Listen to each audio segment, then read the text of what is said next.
Assalamualaikum warahmatullahi wabarakatuh. Halo Sobat Akuntansi, ketemu lagi bareng saya Adelia dalam mata kuliah Akuntansi Keuangan Menengah. Kalau di pertemuan sebelum-sebelumnya kita sudah membahas tentang akuntansi kas yang nantinya berhubung dengan akuntansi, yaitu pada akuntansi kas kecil dan sekarang juga berhubungan dengan akuntansi rekonsiliasi bank. Teman-teman masih ingat kenapa tiga itu berhubungan? Masih ingat jawabannya? Kalau nggak ingat, yuk kita bahas lagi ya sedikit ya tentang tiga hal ini. Jadi, untuk menjaga kas perusahaan supaya tidak diselewengkan karena memang kas ini nggak punya bukti kepemilikan, jadi kita bisa membentuk untuk pembayaran yang besar kita menggunakan pembayaran dengan cek atau pembayaran dengan bank transfer. Sedangkan untuk pembayaran yang sifatnya kecil yang tidak efektif dibayar dengan menggunakan bank transfer maupun cek, maka kita membayarnya dengan menggunakan kas kecil. Nah, materi kas kecil sudah kita bahas dalam pertemuan sebelumnya. Saat ini kita akan membahas materi lanjutan yaitu tentang rekonsiliasi bank. Apa sih sebenarnya rekonsiliasi bank itu? Nah, jadi akuntansi kas bank ini dia berhubungan dengan uang kas yang disimpan di bank. Nantinya juga akan berhubungan dengan rekonsiliasi. Apa sih hubungannya kas bank dengan rekonsiliasi? Jadi akuntansi kas bank ini merupakan uang simpanan yang disimpan perusahaan di dalam bank. Nah, uang yang disimpan di dalam bank ini sewaktu-waktu dapat diambil oleh perusahaan untuk dapat digunakan membiayai operasional perusahaan sehari-hari. Nah, jadi bedanya apa dengan uang kas yang disimpan di perusahaan? Bedanya adalah kalau uang kas disimpan di perusahaan, kita untuk mengontrolnya, melakukan pengendalian intern akan cukup sulit. Namun ketika uang kas ini disimpan di bank, maka kita cukup mudah dalam mengendalikan pengendalian intern untuk uang kas tersebut. Nah, karena adanya uang kas yang disimpan di bank ini oleh perusahaan, maka nanti akan ada dua pihak yang melakukan pencatatan terhadap uang tersebut. Pihak yang pertama adalah pihak perusahaan yang melakukan pencatatan terhadap perkiraan kas yang disimpan di bank. Sedangkan pihak kedua adalah pihak bank itu sendiri yang melakukan pencatatan dengan mengeluarkan rekening koran terhadap aktivitas perusahaan selama satu periode. Nah, karena adanya dua orang atau dua pihak yang mencatat satu hal yang sama, maka akan timbul suatu masalah. Apa masalahnya? Yaitu adanya ketidaksesuaian pencatatan yang dimiliki oleh perusahaan dan juga pencatatan yang dimiliki oleh bank. Jadi perusahaan punya catatannya sendiri, dia punya versinya sendiri. Oh, uang kas saya di bank A jumlahnya sekian. Sedangkan pihak bank, dia juga punya pencatatan. Oh, uang kas perusahaan X di tempat saya ada sekian. Nah, ketika dua orang ini mencatat satu hal yang sama, maka seharusnya akan ada hasil yang sama juga. Berapa saldo yang tersisa? Harusnya itu sama, tapi kenyataannya kadangkala pihak perusahaan mereka punya versi mereka sendiri dan pihak bank juga punya versinya sendiri. Sehingga terjadi ketidaksesuaian antara pencatatan dari sisi perusahaan maupun sisi bank. Nah, untuk itu supaya kita bisa menjadikan dua pihak ini menjadi satu suara, saldo yang benar berapa, itu kita bisa melakukan namanya rekonsiliasi bank. Apa itu rekonsiliasi bank? Jadi rekonsiliasi bank ini adalah proses penyesuaian. Penyesuaian apa? Apa yang disesuaikan? Yang disesuaikan adalah catatan perusahaan atau perkiraan kas dengan catatan bank atau rekening koran. Jadi kedua catatan ini kita sesuaikan. Disesuaikannya caranya gimana? Dengan menyebutkan penyebab-penyebab yang menyebabkan saldo dari kedua catatan ini tidak sama. Jadi basicnya ada dua laporan, terus kita analisa penyebabnya apa saja yang membuat kedua laporan ini saldo akhirnya tidak sama. Sehingga diharapkan pada akhir setelah melakukan proses rekonsiliasi akan diperoleh satu saldo yang nilainya sama, baik menurut pencatatan perusahaan maupun pencatatan menurut bank. Nah, di sini ada beberapa penyebab ketidaksesuaian. Baik penyebab ketidaksesuaian dari sisi perusahaan, penyebab ketidaksesuaian pada sisi bank maupun penyebab ketidaksesuaian pada keduanya. Kita bahas dulu ya, mulai dari penyebab ketidaksesuaian pada perusahaan. Penyebab ketidaksesuaian pada perusahaan ini kita bisa membaginya menjadi dua.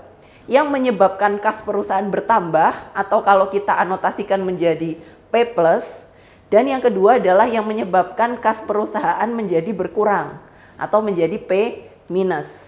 Kita bahas dulu mulai dari yang P+ atau adanya transaksi atau peristiwa yang menyebabkan kas pada perusahaan menjadi bertambah.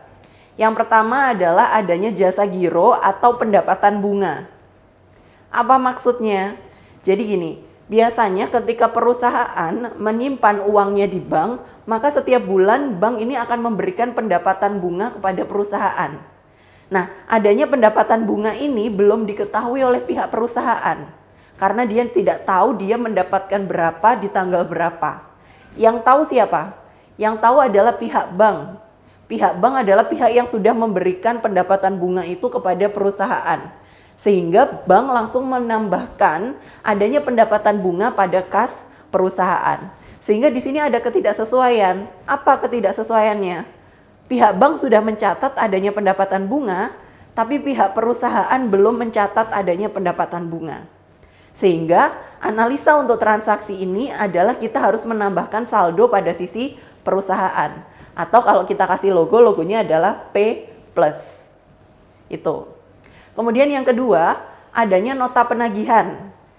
Nah, nota penagihan ini berarti perusahaan mengirimkan nota penagihan kepada orang yang berhutang kepada perusahaan. Nota penagihan itu ternyata sama pihak yang berhutang sudah dibayarkan ke bank. Sudah dibayarkan dan uangnya sudah masuk ke bank. Pihak perusahaan belum mengetahui bahwa perusahaan tersebut telah membayarkan hutangnya.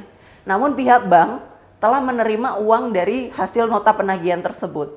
Sehingga di sini ada ketidaksesuaian, yaitu pihak bank sudah melakukan pencatatan atas nota penagihan, namun pihak perusahaan belum. Sehingga di sini rekonsiliasi yang harus kita lakukan adalah menambahkan uang kas masuk pada sisi perusahaan. Atau dalam anotasinya adalah logo P+, perusahaan bertambah. Nah, itu yang menyebabkan penambahan pada sisi perusahaan. Lalu, apa yang menyebabkan pengurangan pada sisi perusahaan? Yang pertama adalah adanya biaya bank. Nah, biaya bank ini merupakan biaya administrasi yang dikenakan oleh bank kepada perusahaan. Perusahaan tidak tahu dia di transaksi yang mana, kepotong berapa, setiap bulan dikenakan biaya administrasi berapa, itu yang tahu adalah pihak bank. Dan pihak bank langsung melakukan pemotongan kepada rekening perusahaan. Sehingga di sini penyebab ketidaksesuaiannya adalah perusahaan belum melakukan pencatatan di mana bank sudah memotong dan juga melakukan pencatatan. Maka dari itu di sini analisa yang bisa kita berikan adalah dengan adanya biaya bank ini menyebabkan P- atau pencatatan pada sisi perusahaan berkurang. Nah, selanjutnya apalagi yang menyebabkan pencatatan pada sisi perusahaan berkurang? Yaitu adanya cek tidak cukup dana atau cek kosong. Nah, perusahaan ketika dia mendapatkan cek, maka dia akan mengirimkan cek tersebut ke bank. Ketika dia mengirimkan ke bank, maka perusahaan telah mencatat adanya uang kas masuk yang berasal dari pencairan cek. Namun ternyata setelah dibawa ke bank, cek tersebut ketika mau diuangkan, dananya tidak cukup dana. Atau bisa juga cek tersebut kosong, dananya tidak ada, sehingga tidak bisa diuangkan. Maka dari itu, di sisi perusahaan sudah mencatat adanya penambahan dana dari hasil pencairan cek. Sementara dari sisi bank, dia tahu bahwa cek tersebut kosong sehingga dananya tidak bisa ditambahkan. Nah, di sini ada ketidaksesuaian. Perusahaan sudah terlanjur menambahkan uangnya, sementara bank bilang dananya tidak ada. Nah, maka dari itu di sini penyesuaian yang harus kita lakukan adalah dengan mengurangi saldo perusahaan supaya saldonya bisa menjadi normal kembali. Nah, itu tadi adalah penyebab ketidaksesuaian pada sisi perusahaan. Bisa perusahaan bertambah, P+, bisa juga P-, perusahaan berkurang. Lalu apa penyebab ketidaksesuaian pada sisi bank? Sama, kalau di sisi bank kita juga membaginya menjadi dua, B+ dan B-. Bank bertambah dan juga bank berkurang. Nah, yang pertama, B+. Dari sisi bank harus ditambahkan ketika ada apa? Ketika ada setoran dalam proses. Apa itu setoran dalam proses? Jadi gini, setoran dalam proses itu adalah ketika perusahaan telah menyetorkan uangnya ke bank. Otomatis perusahaan telah mencatat adanya penambahan kas di bank oleh pencatatannya perusahaan. Namun ternyata karena satu dan lain hal, setoran itu masih dalam perjalanan atau masih dalam proses. Sehingga pihak bank belum tahu kalau ternyata pihak perusahaan telah melakukan penyetoran. Sehingga di sini ada ketidaksesuaian, yaitu pihak perusahaan telah melakukan pencatatan terhadap setoran. Sementara pihak bank, dia tidak tahu kalau ternyata ada pencatatan. Sehingga di sini analisa yang harus kita berikan adalah B+ atau bank bertambah. Lalu apa yang menyebabkan pihak bank berkurang atau B-? Nah, pihak bank berkurang ini bisa karena adanya cek dalam peredaran. Apa itu cek dalam peredaran? Jadi cek dalam peredaran itu adalah ketika perusahaan dia ingin membayarkan hutangnya lalu dia membayarkan dengan menggunakan cek. Otomatis cek tersebut telah diberikan kepada pihak yang ingin dilunasi itu tadi. Nah, ternyata oleh pihak yang dilunasi itu tadi, ceknya belum diuangkan ke bank. Nah, dengan adanya penerbitan cek itu tadi berarti pihak perusahaan telah melakukan pengurangan pada kas. Karena logikanya kasnya sudah digunakan untuk membayar utang itu tadi. Sehingga perusahaan telah mengurangi uangnya. Namun ternyata oleh pihak bank, karena ceknya memang masih dibawa oleh yang bersangkutan, belum diuangkan ke bank, sehingga bank tidak tahu kalau ternyata ada cek yang sedang beredar yang nantinya akan dicairkan. Sehingga adanya cek dalam peredaran ini menyebabkan ketidaksesuaian. Perusahaan sudah mencatat adanya pengurangan, tapi karena bank memang belum menerima ceknya masih beredar sehingga bank belum mengurangi. Maka dari itu ketika ada cek dalam peredaran, maka analisanya adalah B- atau pihak bank berkurang. Nah, setelah itu ada juga penyebab ketidaksesuaian antara kedua belah pihak, baik pihak perusahaan maupun pihak bank, yaitu karena adanya salah pencatatan. Apabila salah pencatatan dilakukan oleh pihak perusahaan, maka analisa yang harus dilakukan adalah bisa menambahkan atau juga bisa mengurangkan pada sisi perusahaan. Namun, apabila kesalahan terjadi pada pihak bank, maka pihak bank bisa menambahkan atau mengurangkan pada sisi rekening koran.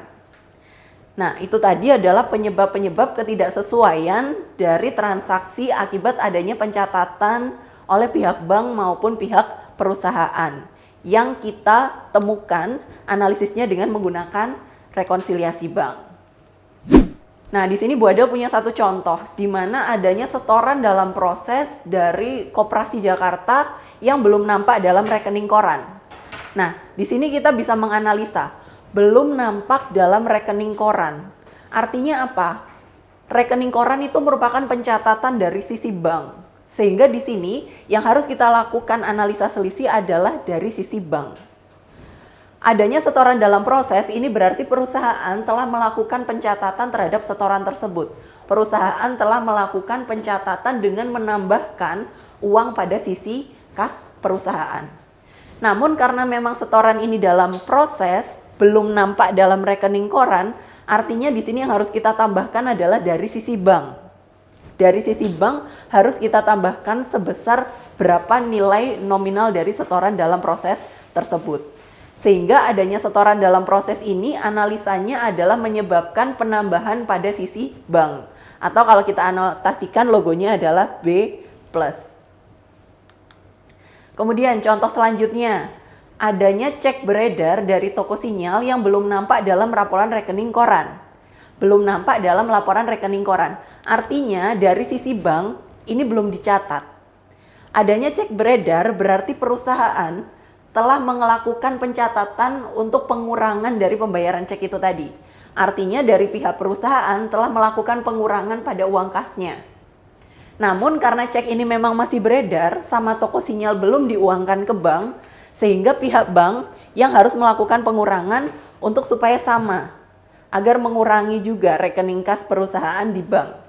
Sehingga dari sisi perusahaan sudah mencatat, maka analisa yang harus dilakukan adalah B- dengan mengurangi saldo bank. Selanjutnya, adanya pendapatan bunga yang diberikan oleh bank kepada perusahaan. Nah, adanya pendapatan bunga ini tadi berarti pihak bank telah melakukan pencatatan terhadap penerimaan pendapatan bunga, telah menambahkan saldo di bank. Namun, pihak perusahaan belum mengetahui kalau ternyata bank memberikan pendapatan bunga. Sehingga, analisa yang harus dilakukan adalah menambahkan pada sisi perusahaan, atau kalau kita anotasikan logonya menjadi P+. Kemudian, adanya biaya administrasi bank yang diperhitungkan oleh bank kepada perusahaan. Nah, sama seperti adanya pendapatan bunga, biaya administrasi juga telah diperhitungkan oleh bank. Berarti bank telah mengurangkan kas perusahaan, sehingga kas perusahaan di bank telah berkurang. Namun ternyata perusahaan belum mengetahui kalau ternyata kasnya berkurang karena dipotong oleh biaya administrasi ini tadi. Sehingga analisa yang harus dilakukan ketika adanya biaya administrasi oleh bank adalah dengan mengurangi saldo perusahaan, sehingga logonya adalah P-. Nah, berikut ini adalah contoh format dari laporan rekonsiliasi bank. Jadi laporan rekonsiliasi bank ini terdiri dari sisi kiri dan sisi kanan. Sisi kiri kanan ini menunjukkan adalah saldo dan juga analisa dari sisi perusahaan maupun dari sisi bank. Formatnya bagaimana? Formatnya yang pertama adalah dengan menunjukkan saldo awal dari masing-masing. Berapakah saldo awal dari perusahaan? Berapakah saldo awal dari bank? Karena yang jelas adanya rekonsiliasi ini berarti saldo awalnya tidak sama.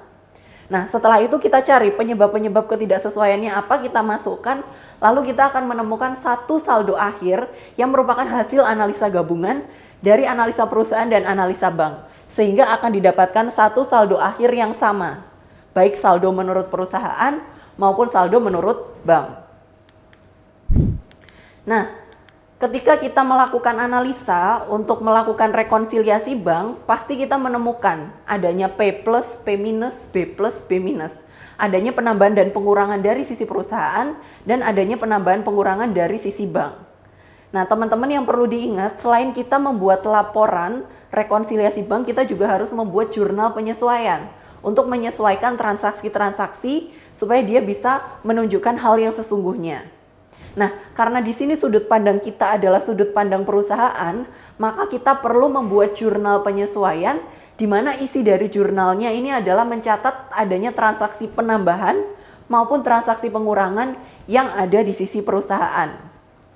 Kalau misalkan ada transaksi yang menyebabkan penambahan di sisi perusahaan, maka jurnal yang digunakan adalah cash in bank-nya kita taruh di sebelah debit. Karena perusahaan bertambah, berarti cash-nya harus bertambah di sebelah debit. Kalau adanya transaksi yang menyebabkan perusahaan bertambah, berarti cash in bank di sebelah debit, dan penyebab ketidaksesuaiannya kita kreditkan. Kita taruh di kredit sebagai penyeimbang. Dan sebaliknya, yang menyebabkan kas di perusahaan berkurang, kita catat cash in bank-nya di sebelah kredit. Cash in bank di sebelah kredit artinya kasnya berkurang. Dan penyebab ketidaksesuaiannya kita catat di sebelah debit. Dan ingat, karena kita dari sisi perusahaan, maka yang cukup dicatat hanya yang milik perusahaan saja. Yang milik bank dicatat nggak, Bu? Tidak perlu, karena milik bank itu nanti akan dicatat oleh pihak bank. Karena sudut pandang kita adalah perusahaan, maka yang perlu kita catat, yang perlu kita buatkan jurnal penyesuaian hanyalah analisa yang menyebabkan perusahaan bertambah atau perusahaan berkurang. Oke, itu tadi pembahasan rekonsiliasi bank terkait adanya ketidaksesuaian antara pencatatan perusahaan dan pencatatan bank, serta bagaimana kita melakukan analisa untuk menemukan saldo yang sesuai di antara keduanya. Kalau teman-teman semua masih punya pertanyaan, silahkan dimasukkan ke kolom komentar di bawah ini. Nanti kita diskusi bareng-bareng tentang pertanyaannya teman-teman. Sampai jumpa pada video selanjutnya. Terima kasih. Assalamualaikum warahmatullahi wabarakatuh.